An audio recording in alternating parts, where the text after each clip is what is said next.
How to use dynamic filter function in Microsoft Excel. As you can see, I have two columns: country name and player name. I want to filter list based on the country name. Column L is the selection box. Let's use the filter function.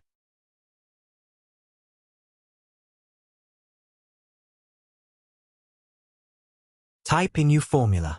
First, select the range of the entire table or columns you to filter.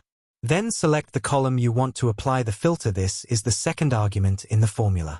This is the name of the country in our example.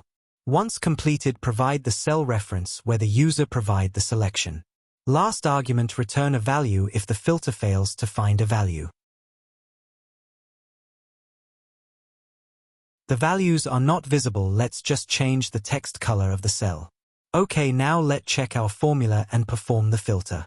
As you can see, as I change the value in the cell, the filter function shows the set of values linked to the referenced cell.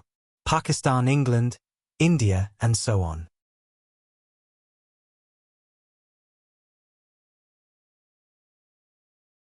Dynamic functions not available in some of previous versions of Excel. Hopefully you liked the video. Thanks for watching.